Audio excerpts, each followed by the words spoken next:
Las Vegas, famous, fabulous playground of the West. A wide-open town that never goes to sleep. Vegas! Vegas, baby, Vegas! You're either in or you're out. Right now. My best mates are going to Las Vegas this weekend. I'm told it's incredible. Vegas, here we go!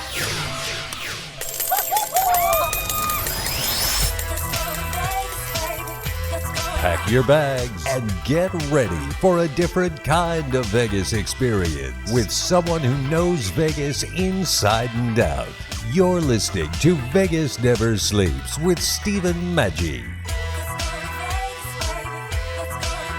One of our favorite interviews is with us again today, Jeffrey Sussman. He's written a number of great books. We've talked about some of the great boxers of the past. We've talked about influence of the mob. And today we've got a specific Las Vegas book written. And in my mind, it's one of the best, if not the best, historical books out there on Las Vegas. He talks about not only the mobs, and everybody knows about that, but then he takes it beyond that. And, Jeffrey, that was one of the things I found interesting right off the bat. By the way, the book is called Sin City Gangsters, The Rise and Decline of the Mob in Las Vegas. And what I thought was interesting is you took it beyond where most people do, is when Howard Hughes comes in, they kind of fade off. You've taken it all the way to today, and it really allows you to kind of look at the whole growth of Las Vegas and to see really where the impact of the mob took it. Was that part of your idea, was to give the full history? Exactly. That's exactly what I was trying to do.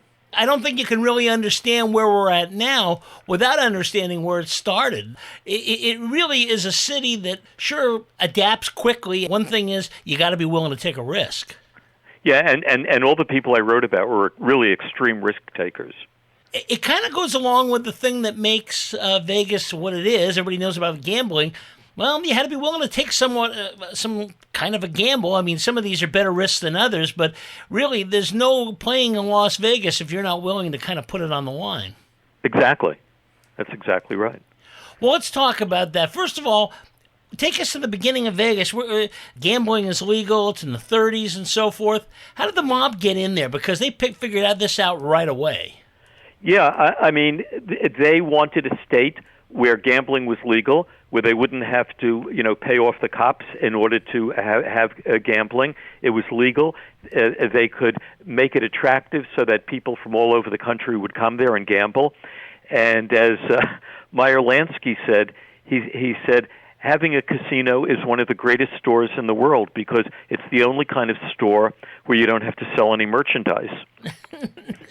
Well, they weren't selling merchandise, but they were selling a concept. And you're right. It's not just that these guys knew, we all know about, we've seen the Untouchables and so forth, how these people will fight each other.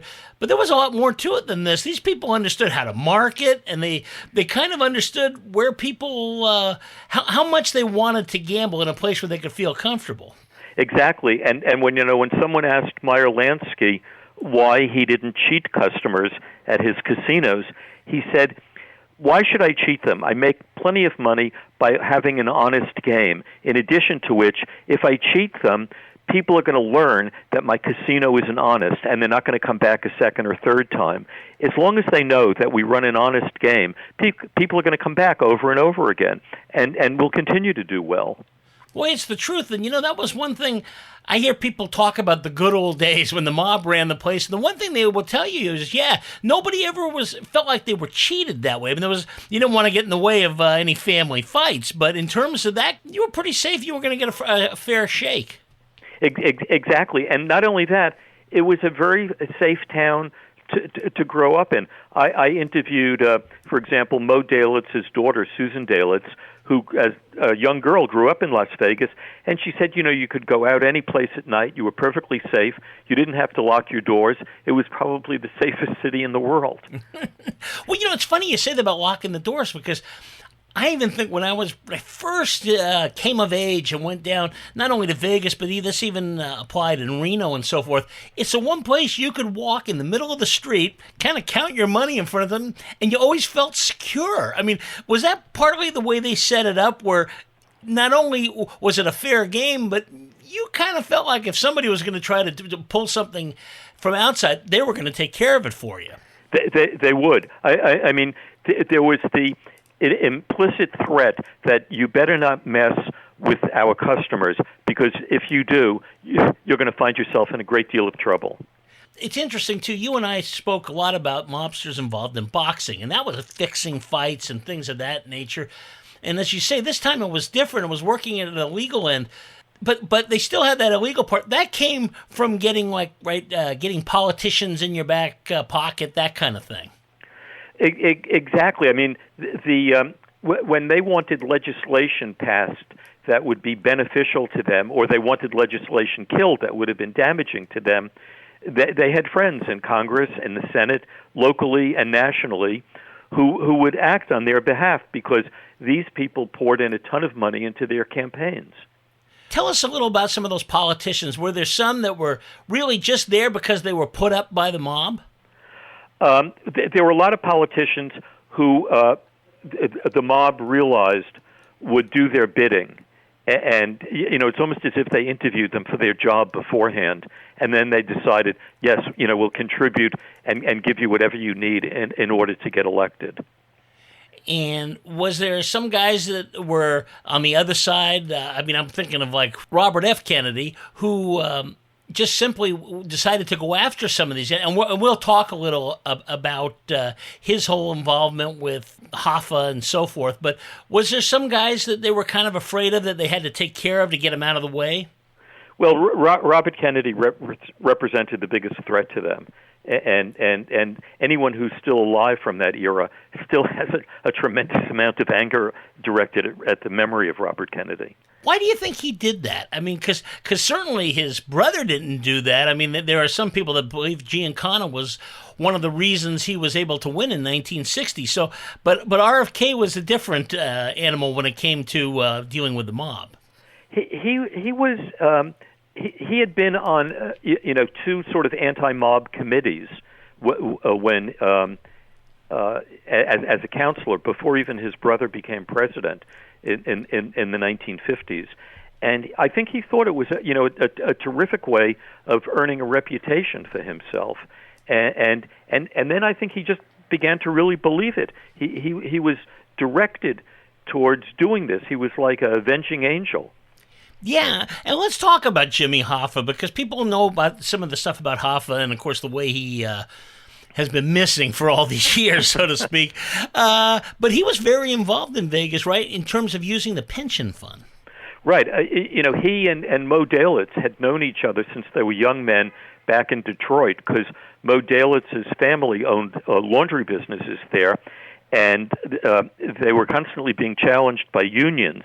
And Moe Dalitz went to Jimmy Hoffa, who had just reached a position of importance in the Teamsters Union, and he said, "Can you help me keep my family's businesses union-free?" And Hoffa did.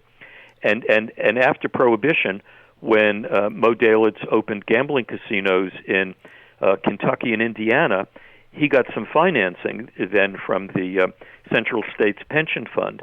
And when Dalitz finally wanted to build a casino in Las Vegas after World War II, the Desert Inn, he couldn't get financing from banks because none of the banks wanted to lend money to build casinos. They thought it was too risky. And so he went to Hoffa, and Hoffa arranged for the Central States Pension Fund to in effect finance the building of the Desert Inn. Well, when Hoffa would come out to town, was the red carpet rolled out for him? Absolutely. He was treated like a kingmaker, but he was also, very puritanical. He wouldn't drink heavily. He wouldn't accept the favors of hookers. He tried to be, above all of that, but nevertheless, he was treated as, the man who pulled the puppet strings. Yeah, you talk about like hookers and some of the other parts in the whole idea of Sin City.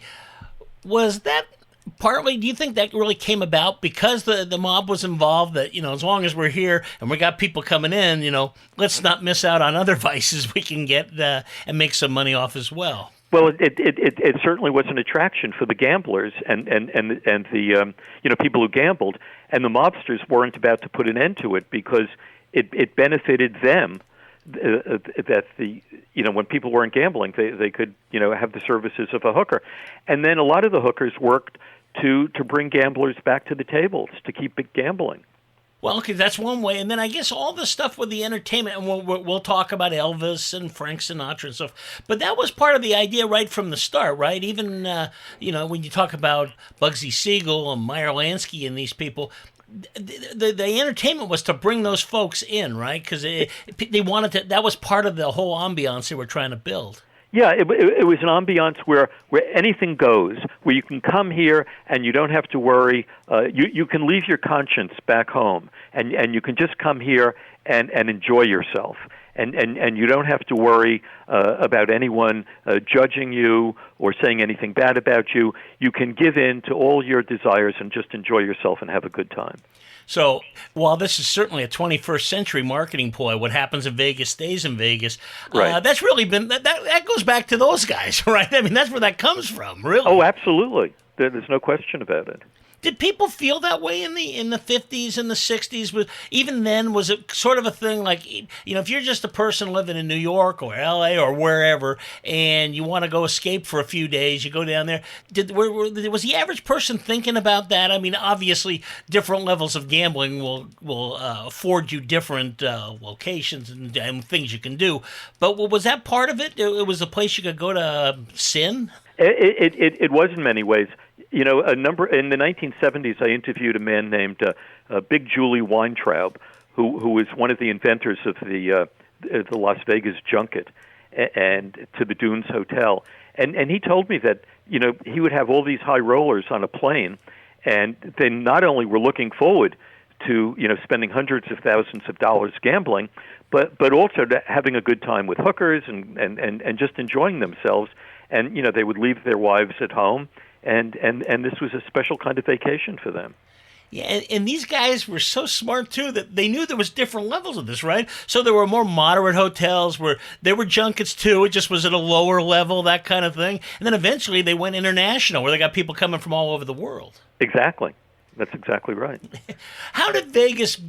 Were they able to make that the capital? Because I know Havana had it. You had places in Europe and so forth, but they really were able to turn Las Vegas to kind of the gambling capital of the world.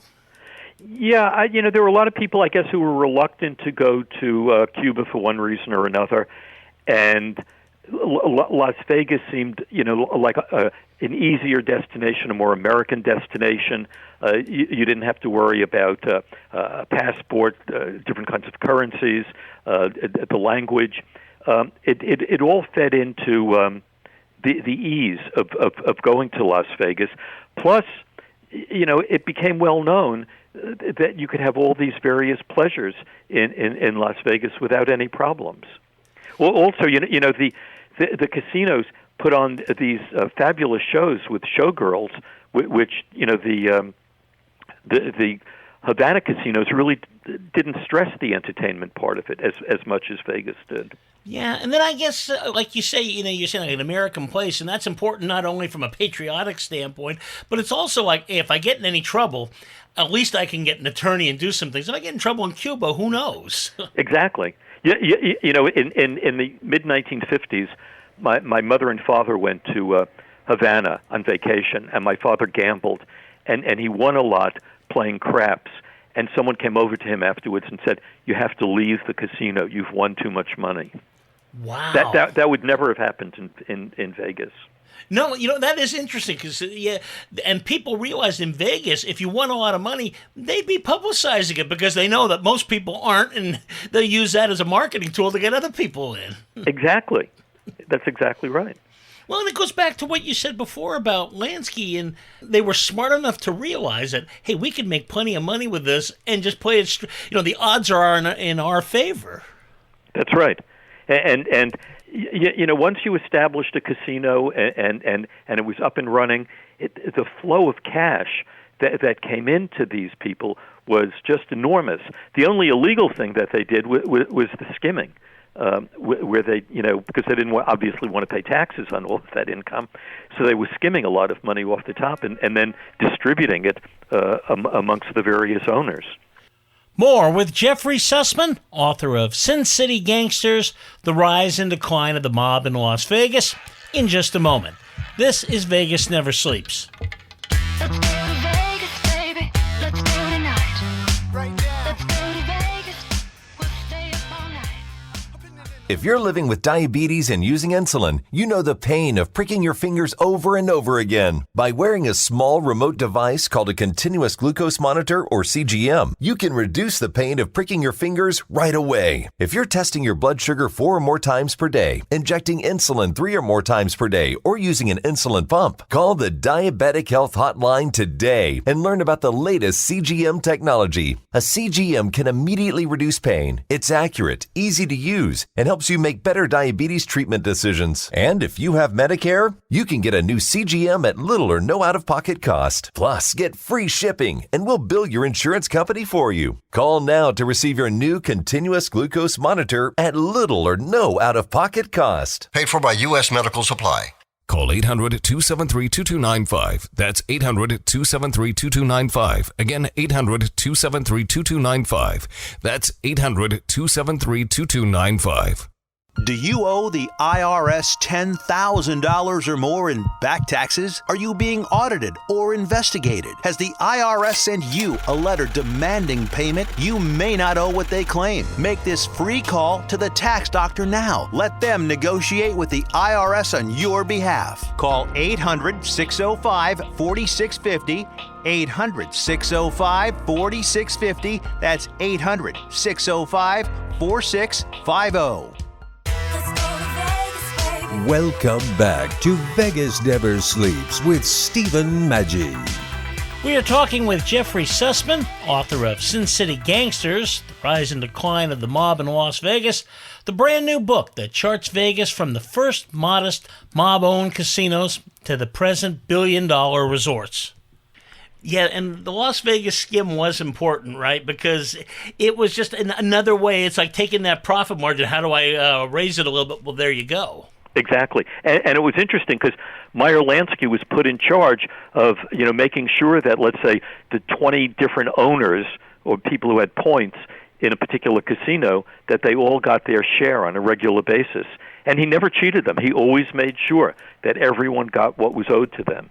Well, is that where the criminal stuff can come in, too, where you can go in there and if somebody's taking too much off the skim or making it too obvious, they're going to have to be removed? Well, yeah, that certainly happened in the 1970s, after Anthony Spilotro and Lefty Rosenthal were involved in Vegas. You had people stealing from the skim. Yeah, we're hearing these names. I want to go through just a few of them. I should have mentioned, actually, that was also the reason that Gus Greenbaum was killed, because he was stealing from the skim also. You look back and you think, wow, I guess that's the gambler in them. They think they can push it, and there's just no reason to, but, they accept to make more money. Exactly. And these guys are basically rule breakers. They've been rule breakers their whole lives. They don't like rules. And you get a guy like Gus Greenbaum, who, was a mobster long before he came to Vegas. And he said, why shouldn't I take some of this for myself? I'm entitled to it. Yeah, it's a sense of entitlement. Well, let's go through a few of these mobsters, because I find you cover them all, and I just want to get your take. So first of all, Bugsy Siegel, a lot of mythical information about him, right, because of the movie, pretty much? Yes. I mean, he didn't start Vegas. There were all these kind of sawdust on the floor cowboy casinos before he got there. But it was only when the mob started realizing the potential for Vegas, that you could have big casinos and attract a lot of people and have a lot of entertainers come here to attract people, that the mob really got involved after the war. But, the Flamingo was originally started by Billy Wilkerson, who owned the Hollywood Reporter and a couple of restaurants in Beverly Hills. And when he needed more money to complete the Flamingo, he borrowed it from the mob, from Lansky, Luciano, and Siegel, and then Siegel pushed him out. He said, I'm taking over, and if you don't like it, too bad. And they threatened to kill him, and he went to Europe and lived there for a year because he was frightened of being killed. Sure, and that was one of the difficulties with this. Boy, you don't want to run out of money because that's a tough bank to take a loan from. That's right. And when those guys saw the potential of what the Flamingo could be, they didn't want Wilkerson there anymore. Thank you very much for starting it and funding it. Here's your money. Now disappear. That was a great idea, though, because, like you say, they were more like dude ranches with gambling. And the way they kind of did those resorts, like the Flamingo and then some of the Desert Inn and so forth, it was really kind of forward-looking, right? I mean, that's a whole type of hotel resort living that really was kind of unheard of, at least that combination with the gambling and so forth. Yeah, I mean, they made it a complete resort, where you could go there. They had gymnasiums, you had a swimming pool, you had terrific restaurants, you would have fabulous entertainment, and you could gamble. Well, there's a couple more. Meyer Lansky, I just want to mention him because what little I know about Meyer Lansky, I know from Al Davis, who used to own the Raiders, would say one time when they went to the first Super Bowl way back, or their first Super Bowl, which was way back in the 60s, he was all busy there, and Lansky asked him to come out to Florida. He goes, I didn't have to go out there. He goes, but then I realized I did have to go. I mean, that was the kind of power a guy like that had, right? Where if he wanted something, you did it. Well, he was probably the most powerful. He and Lucky Luciano were probably the two most powerful gangsters in America. And Lansky didn't particularly like Las Vegas. He didn't like having to go out there and collect money and so forth. He sent his brother, Jake Lansky, out there to do all of that work for him, and he pretty much stayed in Florida. Well, now, Moe Dalitz, interesting guy, because if you've seen the movie The Godfather, that's kind of who, when they're talking about Moe in there, they're kind of talking about him, and that was a guy that was built by Vegas, wasn't he? He was, I think, the most interesting figure in of all the mobsters who came to Las Vegas, because here was a man who started out as a bootlegger, then became a gambler, and in his later years, he was called Mr. Las Vegas. He kind of redid his whole resume. He built churches, he built synagogues, he built hospitals, he built schools, he built shopping malls. He was named the Man of the Year by the United Jewish Appeal. He was named Mr. Las Vegas. He became a celebrated individual who, in other families where, it would take 3 generations to go from bootlegger to philanthropist, he did it all in one lifetime. There's a whole list of people, and you got to get the book. It's fantastic. It's Sin City Gangsters, The Rise and Decline of the Mob. One last guy before we move on, and that is Sam Giancana, who I mentioned a little before, really involved in politics. He was another guy that, again, Sinatra, you answered to Sam and all that. I mean, even the presidents, he was a powerful, scary guy. He was not only powerful and scary, but what a lot of people don't know is that twice during his life, he put out a contract on Frank Sinatra. And the first time was when Frank Sinatra lost his temper and challenged a state gaming commissioner regarding the Cal Neva Lodge. And Sam Giancana was really a 50% secret owner of that, and Frank Sinatra was fronting for him. And the other 50% owner was Joseph Kennedy. Oh, jeez. and I forgot who fronted for him. It was an Irishman from Boston. And when they took away the license for the Cal Neva Lodge because of Frank Sinatra's outbursts and attack of this man, Sam Giancana said, I'm going to lose my whole investment because of this guy. Why couldn't he just keep his mouth shut? And then he issued a contract on Sinatra's life. And Sinatra heard about it, and he called Meyer Lansky back in New York, and he said, Meyer, can you please do something about this? Sam wants to have me killed. And Meyer said, I'll try to take care of it, and he did. He had the contract rescinded. But Sam Giancana was a very, very powerful man and a very scary man. Yeah. The Cal Neva, I'm glad you brought that up. For those who don't know, it's up in Lake Tahoe, and literally the hotel and the casino are on the state line. They're literally on it. The casino side was in Nevada, and the hotel side was in California. How come that just seemed like it was a perfect location and so forth? Was it just too obvious where the state of Nevada had to kind of put the wraps on that? Because it just seemed like a good idea at the time. Well, it was a good idea, and it was Sinatra who provoked this investigation by the state. Everything was going along calmly, and everything was fine. The right people were being paid off, and nothing bad was happening until Sinatra went berserk, literally, and he attacked people, he beat up people,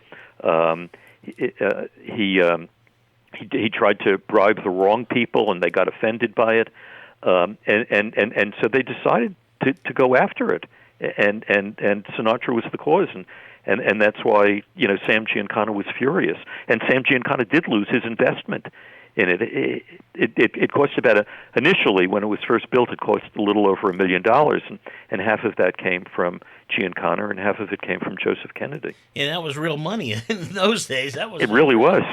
Well, Sinatra is just so tied into Vegas, the Rat Pack thing, and that was another thing, though. He was really important because, not that Vegas wasn't already on the map, but I remember reading about when that stuff was going on. I mean, everybody, you couldn't think of a better thing than to go see that. In fact, for $7 too, you could go see them, the biggest acts in show business at the time.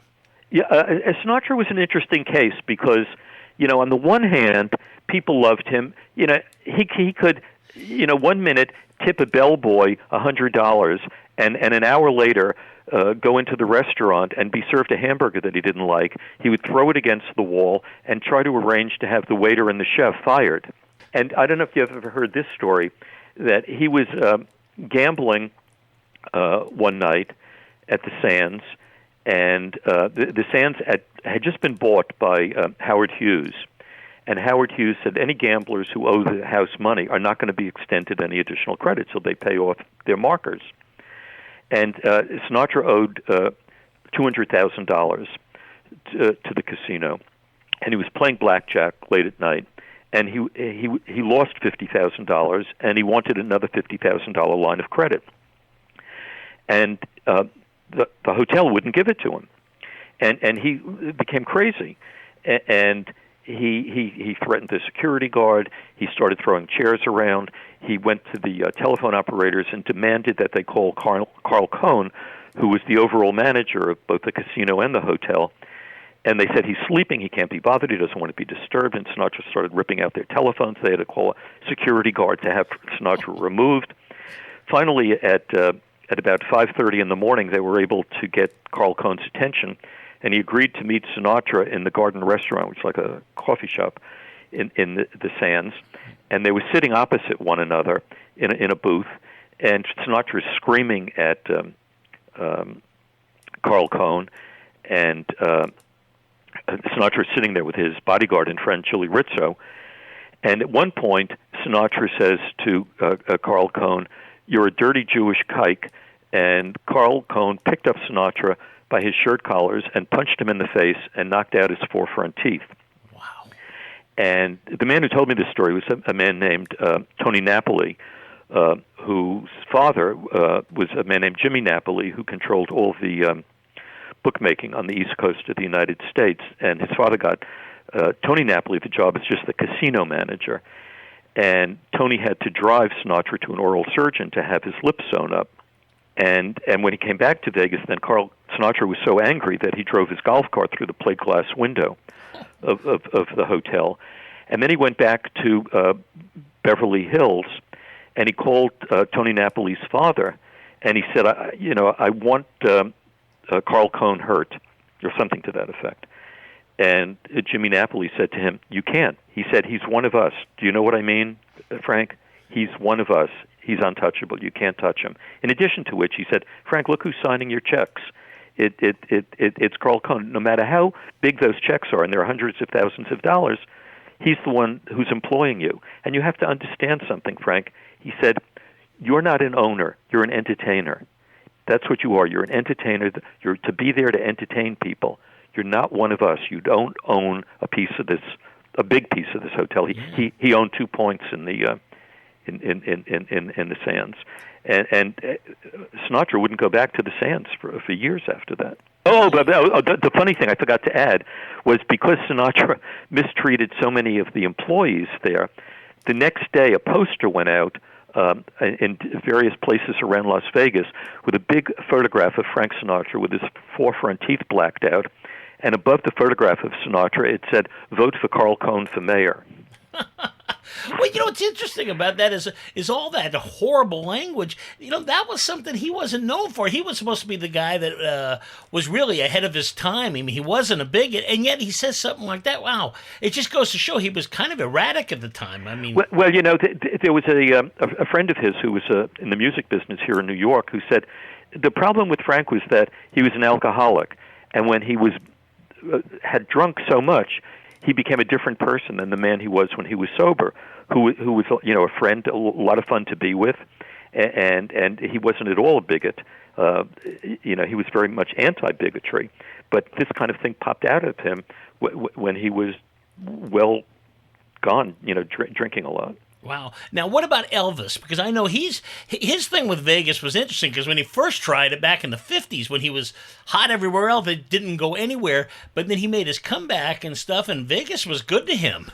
Vegas was terrific to him. Unfortunately, he had a manager who was more interested in gambling and having freebies than in making sure that was well paid. And he was probably even though he was known as the king, he was one of the most underpaid entertainers who ever performed in Vegas. So that was the Colonel really not taking care of him. Not at all. And when other deals were kind of offered to Elvis that didn't enrich the Colonel, the Colonel turned them down, and those were deals that would have significantly enriched Elvis. So when you fast forward to today and you see, what they did with Sinatra and Presley, when you see stuff like what Adele has, or, just some of these really Celine Dion, Lady Gaga, they've had a huge thing. It's just different though, right? I mean, it's not quite what it was then in the sense that now they come in, they do what they call residency, make a whole bunch of money, and they're kind of separated from all that local Vegas intrigue. They are, and like Celine Dion, she makes probably $100 million a year when she performs in Vegas, and she doesn't have to perform anyplace else ever. I mean,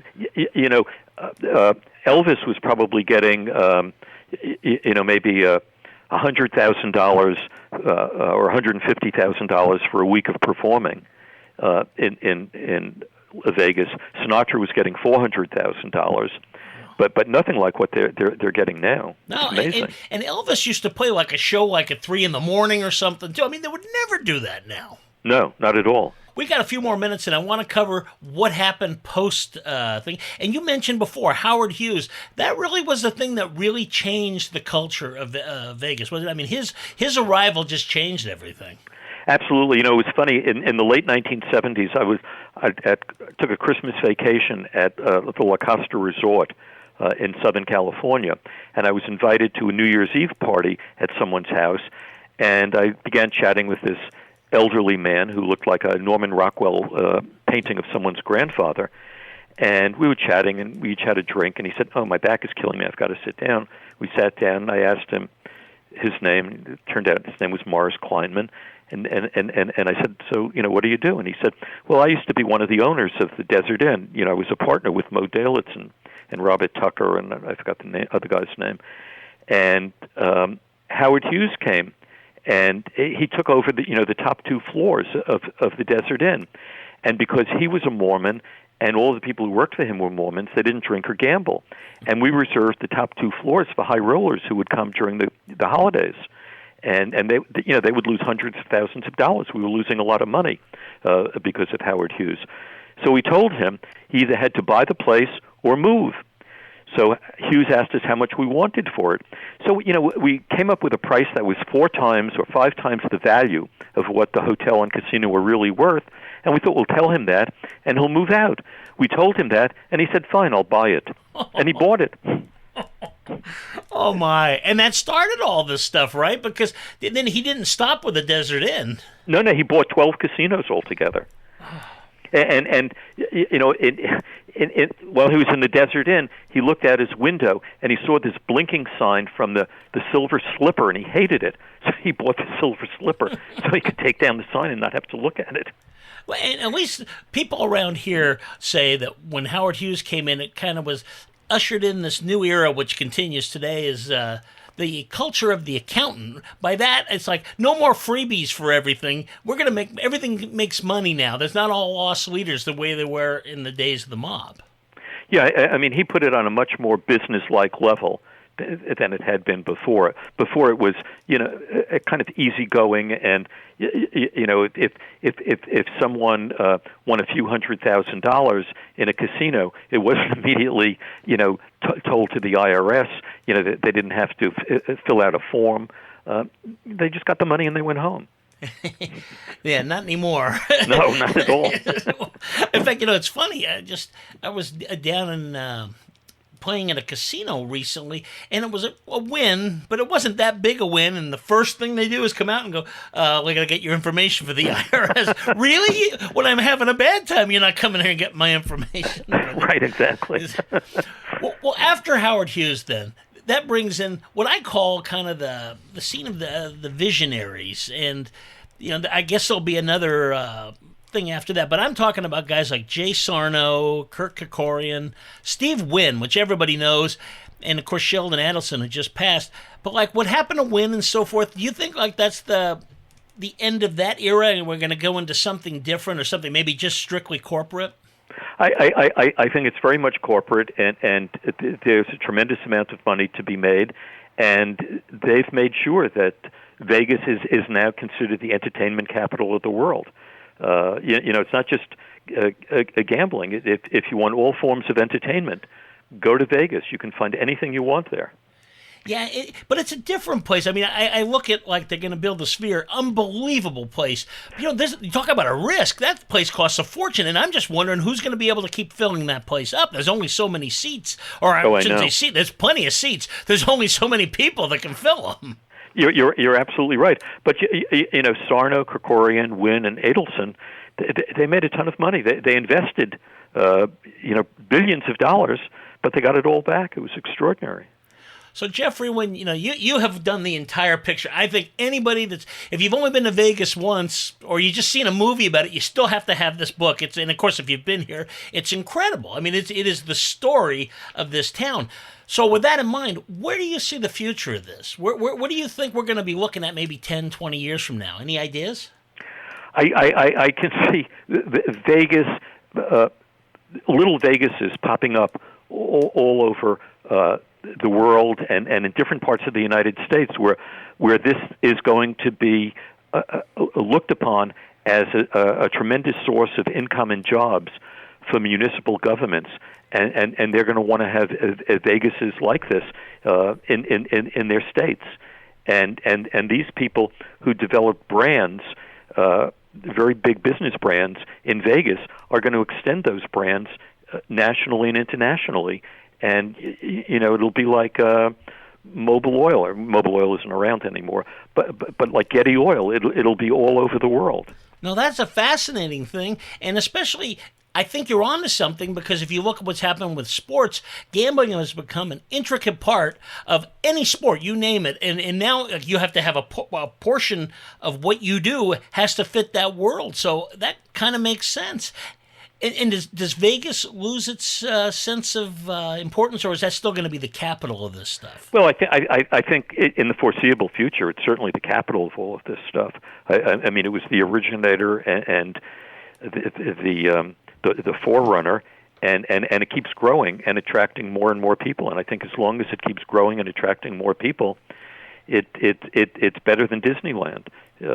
It's the great entertainment theme park for adults all over the world. Really is. The book is Sin City Gangsters, The Rise and Decline of the Mob in Las Vegas. It is an incredible book. He's done it again. Jeffrey, how do we get a hold of the book? It's available on Amazon.com, BarnesandNoble.com, and many other online booksellers. You got to get it. Jeffrey, thank you so much. We can't wait till you write your next book so we can have you on again. Thank you very much. It's been a pleasure being with you. Please follow Vegas Never Sleeps on all social media platforms, including Twitter, Facebook, and Instagram. Thanks for listening. This is Steven Maggi reminding you, Vegas never sleeps. Las Vegas, here we go!